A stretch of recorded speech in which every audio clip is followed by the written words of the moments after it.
안녕하세요, 나주겜입니다. 2019년 6월 24일 월요일 또 한 주가 시작을 했고 매수매도 역할로 들어왔습니다. 오늘은 코스피는 약보합 상태에서 살짝 올라있는서 마감을 했고요. 그리고 코스닥 같은 경우는 마이너스가 조금 빠지면서 이렇게 마감을 했습니다. 전체적으로는 오르는 종목보다는 내리는 종목들이 더 많이 있었기 때문에 지수는 얼마 안 빠졌지만 이제 일부 분들 같은 경우는 지수가 좀 많이 빠진다라고 느꼈을 수 있을 겁니다. 특히나 코스닥 같은 경우는 역시나 개인 매수세가 들어오면서 주가가 이렇게 내렸죠. 그리고 코스피는 기관 투자 중에도 그래도 금융투자가 이렇게 섞여 있다는 게 별로 좋진 않아요. 근데 연기금의 매수세가 여전히 꾸준히 이어지고 있어요. 여기도 마찬가지고 연기금의 매수세가 꾸준히 이어지면서 지수가 하락하는 걸 갖다가 방어해주는 모습을 보여주고 있습니다. 그러면서 원달러 환율 같은 경우는 제가 말씀드린 대로 계속해서 내려가고 있죠. 계속해서 제가 찍는다고 한 자리까지는 이제 내려왔습니다. 근데 여기에서 지금 더 내려갈 수도 있다. 금리 인하에 대한 기대감 때문에 조금 내려갈 수가 있고요. 그리고 이번 주 금요일 날이죠. 이번 주 금요일 날은 이제 오사카에서 G20 정상 회의가 열리기 때문에 이제 무역 전쟁을 갖다가 중국과 미국이 어느 정도 합의를 볼 수 있지 않을까라는 기대감 때문에도 더 올라갈 수 있다라고 생각을 하시고 보시면 좋을 것 같습니다. 미 증시 같은 경우는 지금 계속 고점을 갖다 돌파를 하고 있는데도 뭐 크게 밀리지 않고요. 꾸준히 올라가고는 있습니다.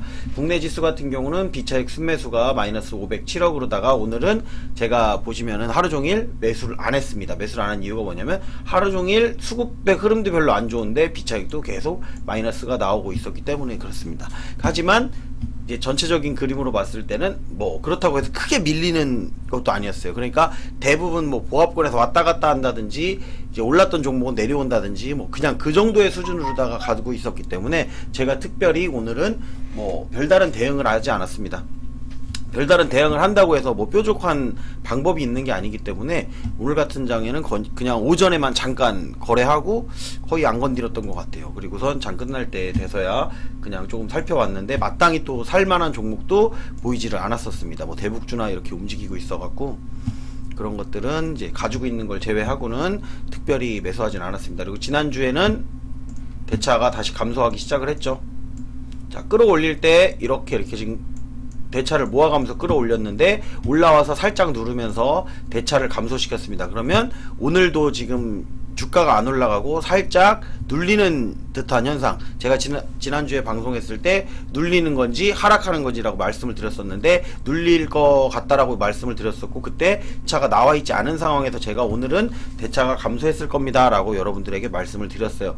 근데 그게 항상 맞지는 않아요. 근데 이렇게 실제로 대차가 조금 감소를 했죠. 그러면 대차가 감소하면서 내리는 거는 당연한 현상이라고 말씀을 드렸어요. 오늘도 살짝은 이제 오늘도 보면은 보합권이죠. 보합권, 코스피 기준으로 봤을 때는 보합권이고 코스닥 같은 경우는 내렸기 때문에 대차가 감소했다 그러면 정상이에요. 쉽게 말하면 여기서 이만큼의 대차를 갖다가 늘리면서 올렸던 걸 가지고 만약에 더 올릴 거라고 한다면 이 윗구간에서도 대차를 갖다가 상환을 해줘야 되겠죠.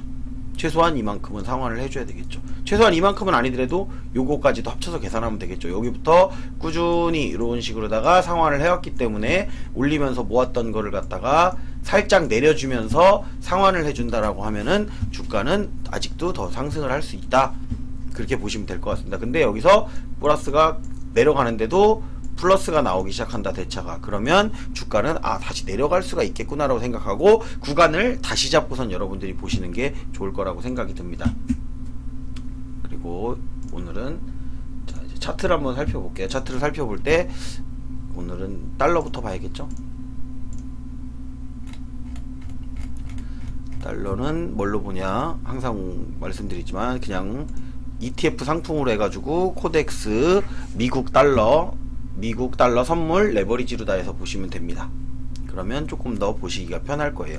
달러 차트로다가 금액으로다가 볼 수가 있으니까. 실제로 우리가 주식처럼 요 ETF 상품도 거래를 할 수가 있는 겁니다. 그래서 만약에 달러가 올라갈 거라고 생각하면 여기서 매수를 해서 이렇게 올라가면은 그만큼 이것도 수익이 나는 겁니다.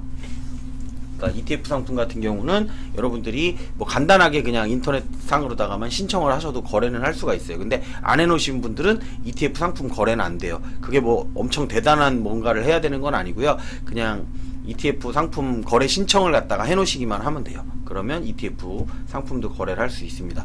지금 미국 달러 레버리지 같은 경우는 보시면 자, 요 라인까지는 온다고 그랬는데 지금 살짝 무너졌어요. 잘 보시면 무너졌어요. 이게 잘 봐야 되는데 잘 보면은 요 라인을 갖다가 살짝은 무너뜨렸습니다. 그러면 여기 아래쪽 라인까지 한 번 더 내려올 수 있다. 요 구간까지 내려올 구간이 점점 남아있죠. 최대로 제가 봤을 때는 그래도 어느 정도까지 달러가 내려온다라고 그랬을 때 이것도 여기도 무너뜨린다라고 하면 여기까지도 가능하다라는 시나리오는 나오거든요. 그럼 주가는 이 정도까지는 올라갈 수 있다는 거죠. 이걸 거꾸로 뒤집어 놓으면은 이제 주가 지수라고 생각을 하시면 되니까. 근데 지금 내려가고 있는데 역시나 내려가고 있을 때는 항상 공통적인 특징이 있죠. 개인들이 열심히 매수를 하고 있죠. 기관은 열심히 팔고 있고 외국인도 팔고 있고. 근데 개인들만 매수를 해서 지금 쭉 내려가고 있습니다. 그럼 더 내려갈 가능성도 있고 요 지지 라인도 어느 정도 이제 무너질 가능성도 없지 않아 있다라고 생각하고 보시면 좋을 것 같습니다. 그 얘기인즉슨 지수는 더 올라갈 수 있다라고 생각하고 보시면 돼요. 역시라도 제가 말씀드린 요 라인은 지켰죠. 지금은 이제 라인 자체가 추세 라인 자체가 하나가 더 생겼죠. 하나가 이쪽에서 이렇게 오는 추세 라인 하나 있고 요렇게 내려가는 추세 라인이 있어서 요 구간을 갖다 지키는데 요 날부터는 이제 지킨 거죠. 이렇게 계속. 그리고 여전히 지키고 있습니다. 이렇게 여전히 지키고 있기 때문에 그러니까 내려올 때는 그 대차가 감소하면서 내려온다라는 기준으로다가 말씀을 드리는 거예요. 대차가 감소를 이제 이렇게 지금 조종같이 하면서 여기서 대차가 마이너스가 나오고 마이너스가 나오면서 요 구간 안에서 이루어진다라고 하면 요 라인들이 매수 라인이 되는 거죠. 요 라인이나 요 라인 정도가 매수 라인이 되는 거예요. 매수 라인으로 잡아 놓으시면은 여기 지금 요거는 일목균형표 구름대입니다. 구름대 음운이죠. 요거는 음운이라 그러죠. 음운. 음운이라는 얘기는 선행스팬 2가 위쪽에 있는데 요 구간을 갖다 돌파한다라고 하면 좀 크게 가는 경향이 있습니다. 요걸 가지고서는 기법을 만들기도 해요. 그러면 음운을 갖다가 돌파를 해서 여기 안착을 해서 올라간다라고 하면 이렇게 올라갈 수 있는 그림이 나오겠죠. 근데 여기를 돌파하지 못하고 내려간다라고 하면 이미 뒤로 빠지면 한참 내려갔다 이렇게 올라옵니다. 그래서 음운을 갖다 돌파를 이제 시도를 하는데 지금은 음운이 시작된 지 얼마 안 되는 초기 구간이기 때문에 이 구간에서 올라간다라고 하면 상당히 크게 갔다가 내려올 수 있다라는 가능성을 가지고 있습니다. 그러면 이 고점을 돌파할 수 있는 가능성까지도 충분히 열려 있다라고 생각하고 여러분들이 보시면 좋을 것 같습니다. 그러니까 G20 정상회담에 따라서 이게 조금 달려 있기는 한데 흐름상으로 봤을 때는 이제 투자자들은 어떻게 받아들이냐라는 거예요. 그러니까 세력의 주체들이라든지 기관, 외국인 그리고 이제 해외에서 봤을 때는 이제 G2 간의 무역 협상이 어떻게 진행될 것이냐라고 봤을 때 현재 흐름상으로 본다라고 하면은 그런 흐름을 가져간다는 거예요. 제가 말씀드렸던 돌파할 수 있는 흐름, 분위기가 좋게 나올 것이다라는, 시장에서 어떻게 받아들이냐는 거예요. 어쨌든 나오진 않은 시점이기 때문에 모든 게 마찬가지예요. 나오기 시작하면서부터는 매도를 시작해야 된다는 거죠. 어떤 기사가 가시화가 돼서 그거에 대한 이슈가 불거지기 시작할 때는 아 이제부터는 매도를 시작해야 되는구나, 반대로 생각해야 되는데 대부분의 개인 투자자분들이 어떻게 생각하냐면 가시화가 되면 아 이제부터 시작이구나, 앞으로다가 쭉쭉쭉 날아가겠구나 라는 생각을 하시기 때문에 자주 물리는 경향이 있을 거라고 생각이 듭니다. 그리고 코스닥으로다가 살펴보도록 할게요. 코스닥을 본다고 해도 코스닥은 살짝 무너졌죠. 코스닥 같은 경우는 무너졌는데 제가 항상 드리는 말씀 중에 하나가 뭐냐면 코스닥 지수는 누굴 따라간다? 코스피를 따라간다라고 생각을 하시면 됩니다. 코스닥이 빠진다고 해도 코스피가 지지를 해준다고 하면 결국에는 코스닥을 따라 코스피가 오는 게 아니고 코스닥은 코스피를 따라서 결국에는 오른다라는 거죠. 만약에 코스피가 올라간다라고 하면은 긍정적이라고 보셔도 돼요. 좀 내려가더라도 이제 코스닥 같은 경우는 종목을 잘 골라야 되는 거예요. 코스닥은 종목을 잘 고르면 된다라고 생각을 하시면 되니까 내려가더라도 코스피가 올라간다라고 하면 내려가는 종목 중에 여러분들이 잡을 만한 걸 잡아 놓으시면 코스닥 올라갈 때는 얘네들은 확 떠버리는 거죠. 이렇게 급등이 나올 수도 있는. 그래서 개인 투자자들이 코스닥을 좋아하죠.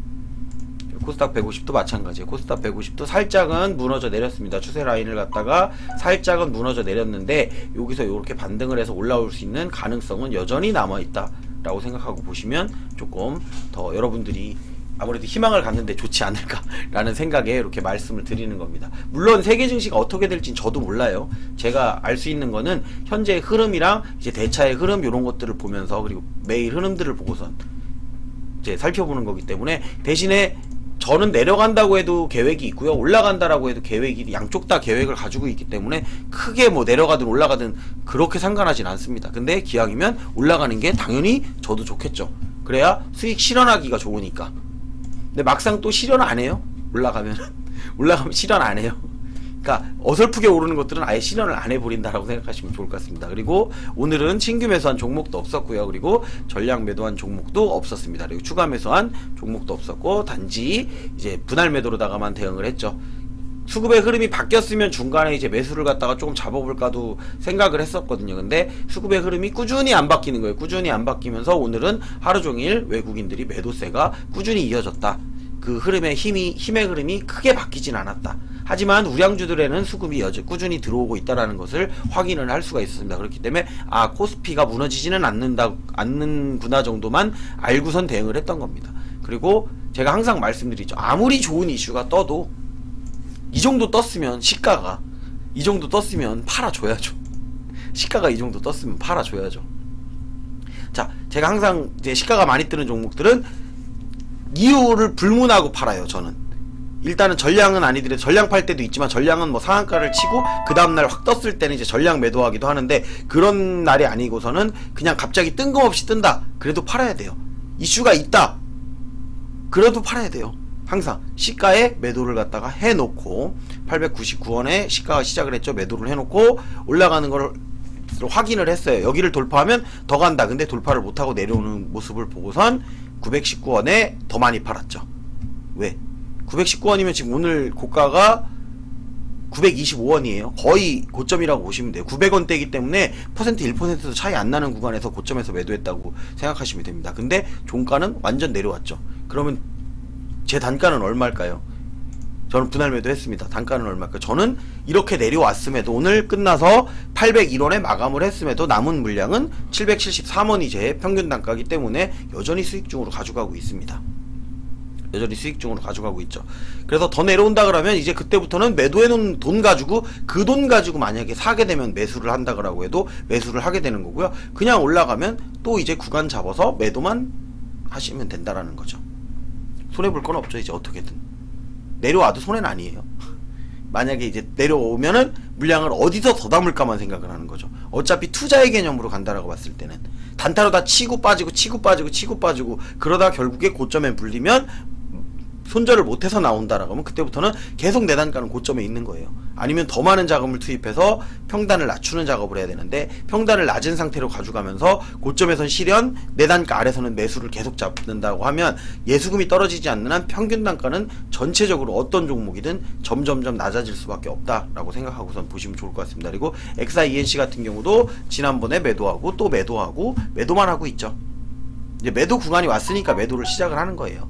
매도 구간이니까 이미 수익률은 꽤 많이 가져가고 있죠. 수익률은 뭐 아시는 분들은 다 아시겠지만, 저랑 같이 매수하신 분들이나 뭐 이런 분은 아시겠지만 20% 이상 구간을 갖다 가져가고 있기 때문에 여기서 덜 오르든 뭐 더 오르든, 이제 저 같은 경우는 그랬어요. 국일제지가 대장이었을 때 국일제지로다 제가 좀 크게 먹었죠. 크게 먹은 다음에 내려왔을 때 국일제지를 안 사고 시총이 가벼운 XIENC로다가 제가 갈아탄 겁니다.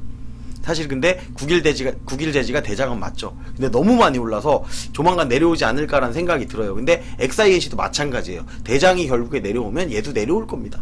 근데 오른폭이 더 적기 때문에 빠져나갈 때, 아니면 혹시라도 물렸을 때 손실의 폭이 더 작을 거라고 생각하기 때문에 요거로 다 갈아탄 거죠. 그렇다고 해서 얘가 거래량이 없는 것도 아니고.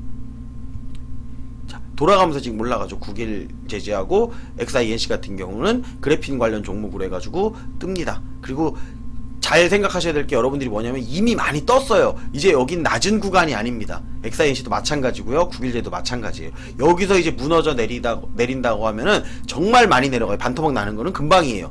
그렇기 때문에 신규로 따라잡을 때는 조금 조심을 해서 잡아야 되는 거는 맞습니다. 그래서 저 같은 경우는 이제 매도로다가만 대응하는 거. HB테크놀로지 같은 경우도 이제 고점을 돌파하고 있는 거죠. 최근에 매수했던 부분 중에는 가장 고점이죠. 그러니까 제 평균 단가보다는 상당히 좀 올라와 있는 상태라서 여기서부터는 이제 매도를 준비하는 거예요. 오늘 매도를 왜 했냐? 오늘 추세를 갖다가 바꾸는 날이고, 조금 돌파를 한다라고 하면은 끝까지 가더라도 다시 내려올 거라는 걸 알았기 때문에 분할 매도를 하는 거예요.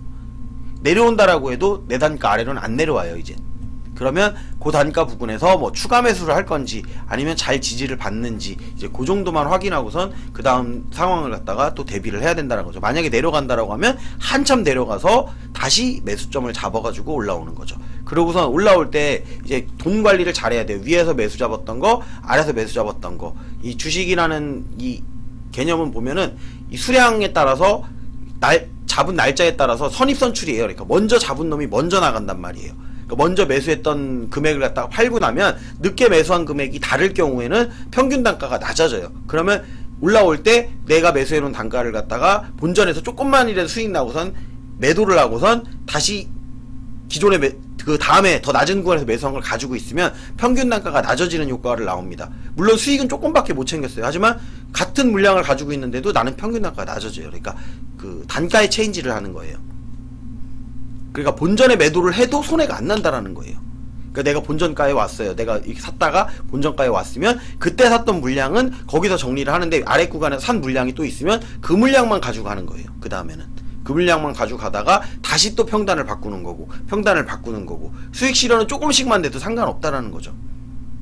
어차피 투자의 개념으로 가는 거면 자산이 늘어난다니까요. 그렇게 하면 같은 금액인데도 주식 수는 더 많아지고 단가는 더 낮아지고 내 돈은 줄어들지 않아요. 돈은 조금씩은 늘어나고 그런다고 하면은 주가가 상승할 때는 돈이 빨리빨리 더 빨리 나중에는 이제 그 모은 금액들이 더 커지기 때문에 더 빨리 증가하는 효과를 볼 수가 있습니다. 그러니까 당장 눈에 보이는 어떤 거를 보고선 한다라고 하면 이렇게 하는 게 어렵기 때문에 여러분들이 조금 마음을 다잡을 필요가 있어요. 아시는 분이 안 그래도 그 매수를 할 때 지난주에 그랬거든요. 뭐 종목이 뭐였더라?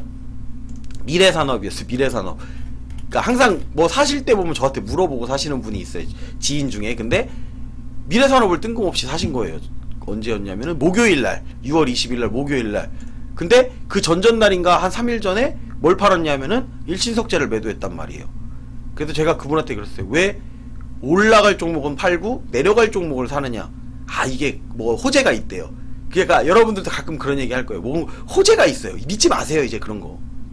이미 가시화가 된 그 종목 같은 경우에는 올라가면 이제 팔기만 하면 되는 거예요. 그 전에 사놨어야죠. 항상 그 전에 사놨어야죠. 가시화가 되기 전에 사놨어야죠. 그리고 가시화가 될 때 잘 파는 게 목적이고 얼마나 분할을 해서 가시화가 되면 될수록 비중을 줄여나가야 된다라는 거죠. 그리고 다시 내려올 때 다시 살지 말지는 그때 돼서 정하면 된다라는 얘기입니다. 그렇기 때문에 여러분들이 올라가는 종목 사실 때는 항상 이게 왜 올라왔는지 그 이슈 때문에 올라왔다라고 하면 이슈가 가시화가 됐는지 안 됐는지에 따라서 그리고 시장에서 어떻게 받아들이는지를 봐야 됩니다. 그런 거에 따라서 여러분들이 올라가는 종목은 따라 붙으셔야 돼요. 그러니까 올라가는 종목 따라 붙을 때는 단타할 생각으로 다 따라 붙으셨으면 그냥 단타로다가 끝내시고 더 이상 이제 그 종목은 안 쳐다보는 게 낫다라는 거죠. 계속 뭐 사고를 드시듯이 이렇게 올라가고 내려가고 그걸 짧게 하려 그러면요 결국에는 물릴 수밖에 없어요. 그러니까 뭐 아니라는 분들도 있는데 뭐 정말 얼마나 실력이 좋은지는 모르겠지만 뭐 개인적으로 저도 예전에 사고를 이듯이 이렇게 잠깐 뭐 분봉 가지고선 장난을 쳤었는데 그거는 그러니까 몇 번은 될지 몰라도 꾸준하게 주식을 해나가면서 하는 방법은 아니니까 혹시라도 그런 분들 보고선 자극받으셔가지고 아 나도 저렇게 하면 금방 부자 될 수 있을 거라는 착각을 가지지는 않으셨으면 좋겠습니다. 오늘도 결국에는 마지막에는 제가 또 쓸데없는 얘기들로다가 마감을 하게 되는 것 같고요. 유튜브를 시청하시는 분들은 좋아요, 구독, 알림 설정 해주셨으면 좋겠습니다.